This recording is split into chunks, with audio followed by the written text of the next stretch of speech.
It's week 1 of the National Football League, and we've got a showdown in the NFC West.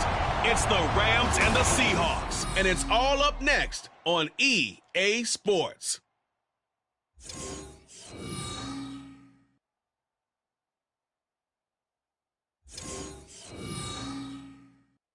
It is a sound like no other when they raise that 12th man flag here in Seattle, and we just heard it, and that means it's time for football at Lumen Field. Today we start the new year with an NFC matchup out west, as it'll be the Los Angeles Rams taking on the Seattle Seahawks. Alongside Charles Davis, I'm Brandon Gordon. Well, CD, new season is here. Lions and Chiefs got it going on Thursday night. You and I were there. What a scene that was. But now here we are a few days later on Sunday, looking at two teams with great expectations here to begin 2023.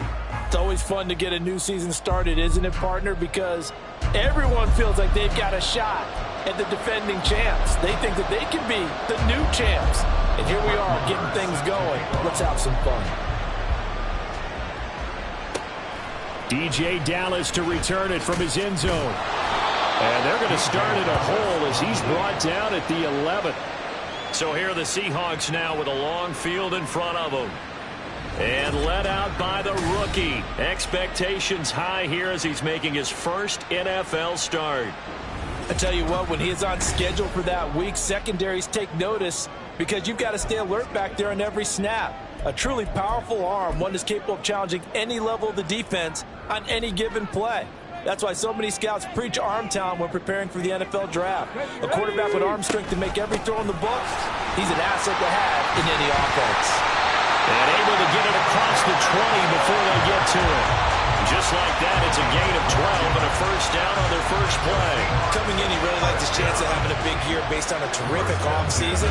And runs like that on opening weekend show that he's right. They'll look to throw now on first down. Throw out wide to Walker. And he's able to get up here to the 26.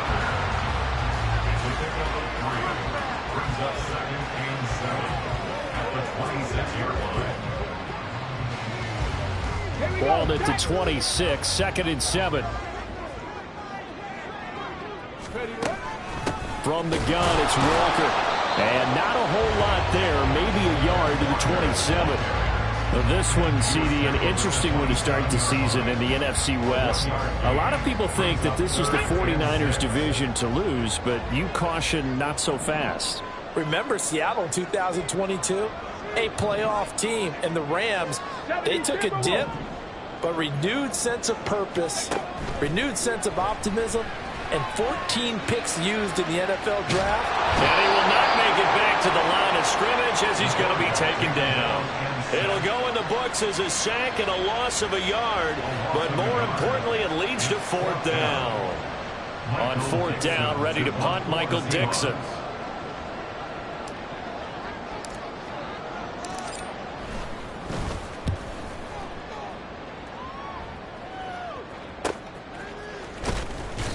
A 7-yard return following a punt of 45 yards. And the Rams will go on offense here with a 1st and 10. So here the Rams set to go to work on offense. And they're led by a man who topped the 50,000-yard mark in passing for his career a season ago. In year 15 now, here's Matthew Stafford. Stafford, the Rams won it all in Super Bowl 56, but last season was a stark contrast to that. The Rams need their quarterback to recapture his form from 2 seasons ago to help spark another postseason run. On 1st and 10, Stafford. He'll get this into the hands of Van Jefferson. And he's got this to the 30 before being taken down. That one good for 37 yards. Well, as my dad would say sometimes, I'm just scratching my head here trying to figure out what was going on there defensively. How did you lose him in the middle of the field? If you're going to lose a receiver, make sure it's someone on the short side of things, not deep downfield, that can hurt your defense. He'll head out of bounds inside the 10. Mark him down at the 9. That good for 22 and a 1st down. How about that, partner? That's a gutsy run, a physical run, an explosive run, and he's inside the 10-yard line now. I don't know if you hand it to him again on this play, but make the defense think that you will, and maybe you have some options off of it. And this is caught. He's got it. Touchdown, L.A. Bryson Hopkins, a 9-yard touchdown grab. And the Rams are on the board here first in the season opener. An ideal start for them, really. You force the punt, and then you go down and score. And you've got to see a fist pump on the sideline from the head coach, don't you? Because he's turned into his bench, and he's telling his team, this is how we prepare. Force the punt, go downfield and score. I told you guys, it's just like a boxer in the gym preparing for the fight. Now we get to turn it all loose. Extra point by Marr, up and good. And it's now a 7-0 game.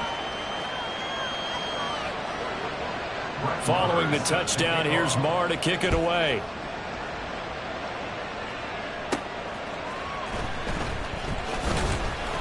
And good coverage there on special teams as they'll get him down shy of the 20. Seattle's offense coming back onto the field, ready for their second drive. And one of the things we like to hit on every year are the new rule changes. And we got a few for 2023. A lot are procedural, having to do with deadlines and roster construction and such. But two kind of caught my eye, Charles. One is the option to fair catch a kickoff and have it come out to the 25 like it does in college. You like that? I don't like it at all. I don't like it in college. I don't like it in the NFL. I want to have something different. And I really wanted the special teams coaches to be a little bit more involved. But I do understand why the league is doing it. They believe it promotes safety, and it's hard to argue against that. What about, this is the other one, guys can now wear the number 0. We've already seen some make the switch, Calvin Ridley, DeAndre Swift, Braxton Berrios, amongst others. Yeah, and you know something, when you see those guys make that move, I don't mind that at all right? A little more expressionism for these guys, I love it. I just think we didn't go far enough. What about double 0? Like Jim Otto used to wear, or Kenny Burrow used to wear. Let's add that back to the NFL jerseys. Sliding out of the pocket. And this is incomplete. Very lucky to get that one back. That nearly picked. It's second down now. Let's go now. Ready. Off the play fake, he'll look to throw. And he takes a shot on the release as this will be incomplete. They're bringing a lot of pressure here already in the first quarter. Already sacked him once. Now they get in there and knock another one away. You think maybe that tuck rule being gone makes defenses a lot bolder? Yes, indeed. That time, lucky that the arm was going forward. Incomplete pass. And the Rams got it. They bring him down. The pressure from multiple guys there as they bury him for a big 9-yard loss. And this is what you've got to do against a quarterback like him. You've got to keep him in the pocket and not let him get to the perimeter, because once he gets outside, that's where he can really hurt you.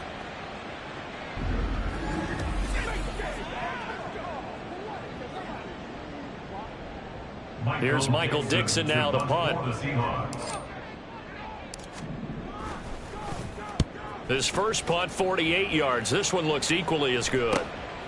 Fielded at the 33. 44-yard punt, return of 9. And they will take over first and 10. So the Rams coming back onto the field, their second drive of the game. And, Charles, nothing like squaring off with a division opponent, a division rival in Week 1. Do you like that they are matching up this early, or would you prefer a game like this be a few weeks down the road? I actually like the early matchup for a few reasons, Brandon. First of all, it allows you to... Oh, what a read on the outside as it's intercepted. Picked by Julian Love. And he will take this one home. It's a touchdown. Well, it turns out it's not their offense who gets him on the board first, CD. It's the defense coming through right there with a pick 6. And I know from experience throughout the week, when you go against the offense, you're challenging them all the time. You're letting them know, hey, don't worry about scoring this week. We'll take care of it. We'll get a few pick 6s and score ourselves. You're just kidding? But how about what he just did right there? Laid it out for the rest of the game. We scored. Hey, offense, can you keep up with us? Jason Myers now for the extra point. And he starts his new year off on the right foot as well, as this kick is good. A heck of a play there defensively, getting the interception, navigating his way into the end zone for the touchdown.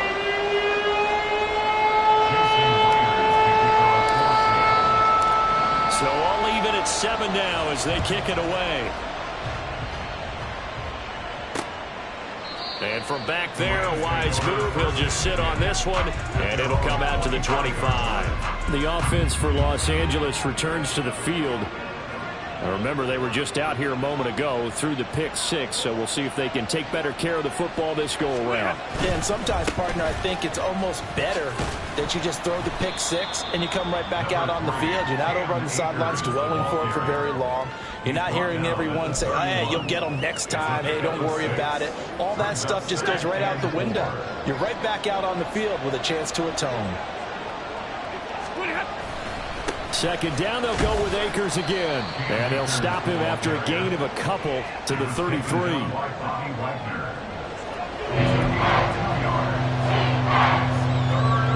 be a nickel look here for the Seahawks on third down. Here's Stafford. And that is incomplete.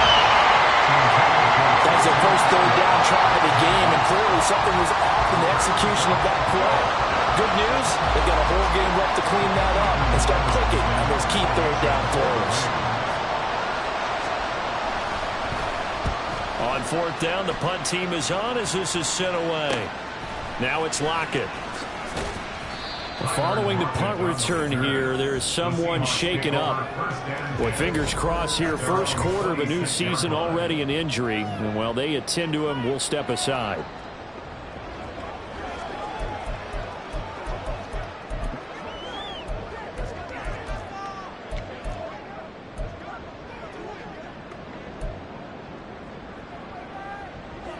Here's the Seattle offense ready to get this drive underway. They've had it twice. They've punted twice. Not the start they were hoping for. Not at all, and let's face it, every facility we visit, everyone talks about converting on third down, how big that is. In this situation, they've had to punt it away twice, so they're furiously going over things on the sidelines. What do we need to do to pick up a first down and change our momentum? Here's a 2nd and 5. He'll look to throw. It's complete to Lockett. And he'll be stopped right at midfield. First catch of the new season for him, and he picks up the first. And this was a nice example of an offensive coordinator scheming his guy open. Just a little underneath route, just trying to free up some space, and it worked awfully well. Got him not just space, but plenty of room to run after the catch to pick up really nice yardage.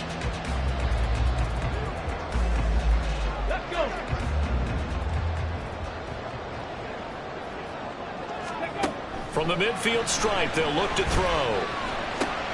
Returning right back to Lockett. And he is tackled inside the 40, not quite to the 35. 13 yards as they've got the connection working. His second catch in a row, first down.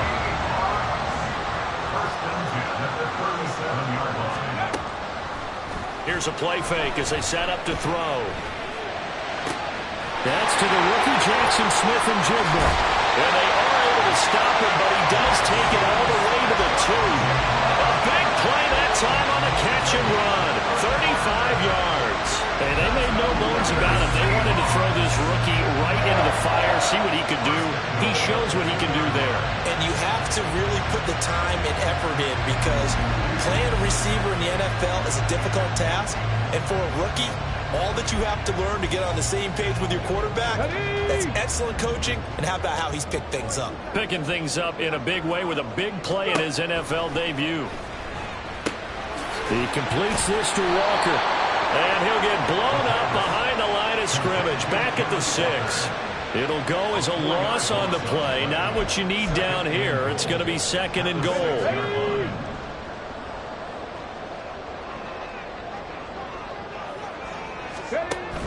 They'll look to throw again. And this is incomplete. Anytime a ball's thrown in the middle of the field, it's popped up in the air, I expect someone to catch it. Doesn't matter whether it's offense or defense, because there's usually a great amount of bodies in that part of the field. In this case, no one came up with it. Maybe the first big test of the season here on both sides. This is 3rd and goal. Again, he'll drop to throw. He finds Smith and Jigba in the end zone for a Seahawks touchdown. A great play there with his first career touchdown in his first career game. And the Seahawks have taken the lead. Well, with this rookie QB, we talk a lot about his ball placement and how good he can be at laying it right in there. I think we just saw, Charles, though, the strength of that arm. That was an absolute rifle for the completed touchdown. It absolutely was, and let's face it, you think he was really ready to get that first touchdown? Absolutely. He threw that pass with authority, just as you described. Big-time arm right there. And let's face it, a lot of quarterbacks just be pictures in baseball. The fastball was usually their best pitch, and we saw it there. And he'll just take a seat, and the drive will begin at the 25-yard line. Here's a Los Angeles offense as they get set to take possession. Charles, a very uninspired effort. The last time we saw them out there was a quick 3-and-out, then they punted the football. Yeah, and you never want to get stopped so soundly during a series, but what would be even worse now is letting it happen again right here. They've got to get going.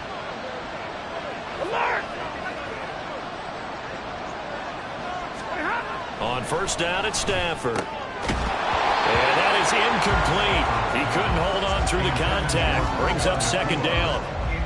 How about that? Red man coverage and decided to test them early. But they proved up to the task and forced the incompletion. Here's a run with Akers on second down. And he is met in his tracks behind the line of scrimmage. It'll go as a loss of a yard, so now they deal with 3rd and 11.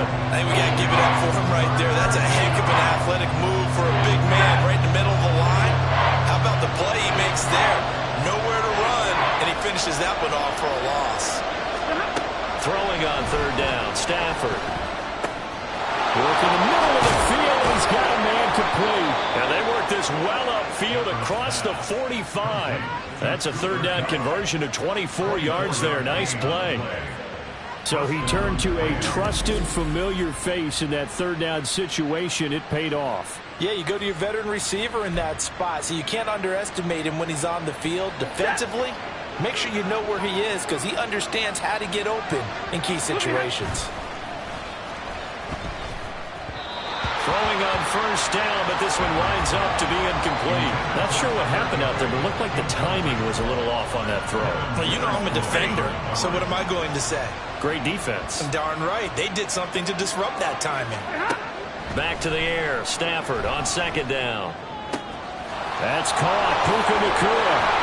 And he gets this inside the 35-yard line. 19 yards there on the catch and run. What I love about watching the passing game nowadays is that the one-dimensional receiver is really starting to leave the game. You've got to be able to do it all. Of course, you got to run fast. Of course, you got to catch the ball. But route running savvy and toughness, there's a premium for all of that now. They'll run on first down with Akers. And not much running room. Down at the 32. Just a yard on the first down carry, so it's 2nd and 9. I do know from experience that when you slow down someone's running game, you're now doing the dictating on defense. And guess what? Now you're getting ready to tee off on their quarterback because they have to throw it all the time. But you still... Touchdown,